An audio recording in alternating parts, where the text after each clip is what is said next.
8వ తేదీ జూలై నెల 2026వ సంవత్సరం. ఈరోజు దేవుని వాగ్దానము యెషయా 60వ అధ్యాయము 22వ వచనము.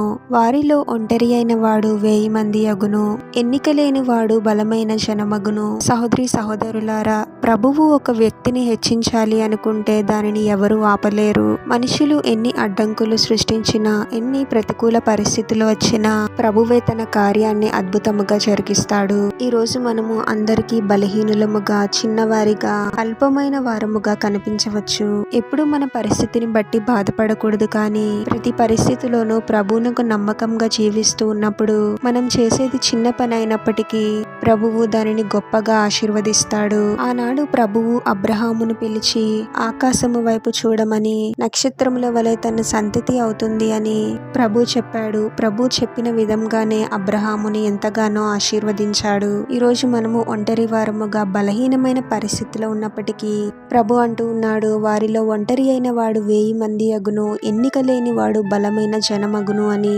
ఎవరు మనల్ని ఎంత తక్కువగా చూస్తూ ఉన్నప్పటికీ మనం నమ్మకంగా జీవిస్తే చాలు, ప్రభు మనల్ని బలమైన జనముగా ఆశీర్వదిస్తాడు. మనుషులకు అసాధ్యంగా అనిపించవచ్చు, కానీ ప్రభువునకు సమస్తము సాధ్యమే.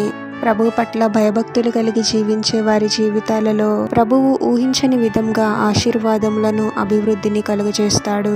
ప్రభువు ఆశీర్వదించే సమయం వరకు మనము ఓపికతో, విశ్వాసంతో కనిపెట్టాలి. ప్రార్థన. పరిశుద్ధుడవగు ప్రభువా, మీ పరిశుద్ధమైన నామమునకు తరతరములు యుగయుగములు మహిమ కలుగునుగాక.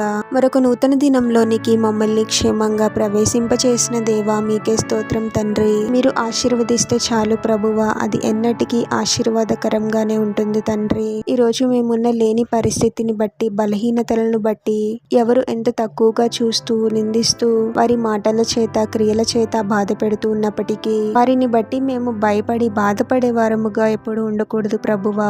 కేవలము మనుషులను సంతోషపెట్టే వారముగా కాకుండా ఎప్పుడు కూడా మేము మిమ్మల్ని సంతోషపెట్టే వారముగానే ఉండాలి తండ్రి. ప్రతి పరిస్థితిలోనూ మీకు నమ్మకంగా జీవించాలి ప్రభువా. ఈరోజు ఎన్నిక లేని స్థితిలో ఉన్న మమ్మల్ని గొప్పగా ఆశీర్వదించే దేవుడవు తండ్రి.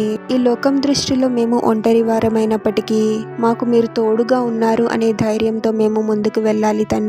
ప్రతి పరిస్థితిలోనూ మీకు నమ్మకంగా జీవిస్తూ మీరు నిర్ణయించిన సమయం కోసము విశ్వాసంతో కనిపెట్టడానికి మాకు సహాయం చేయండి ప్రభువా. మీరు మమ్మల్ని ఆశీర్వదిస్తూ ఉన్న విధానమును గ్రహించి ఎల్లప్పుడూ మీ పట్ల కృతజ్ఞతా హృదయాన్ని కలిగి ఉండే వారముగా మమ్మల్ని దీవించమని, ఈ ప్రార్థనలో ఏకీభవిస్తున్న ప్రతి ఒక్కరిని పేరు పేరున దీవించి, ఆశీర్వదించి, అభిషేకించమని, వారు చేసే ప్రతి పనిలో మీరే వారికి తోడుగా ఉండి వారిని అన్ని కీడుల నుండి, అపాయముల నుండి మీరే వారిని రక్షించమని, ఈ మా మనవులన్నీ యేసుక్రీస్తు వారి పరిశుద్ధ నామంలో అడిగి వేడుకొనుచున్నాము తండ్రి. ఆమేన్.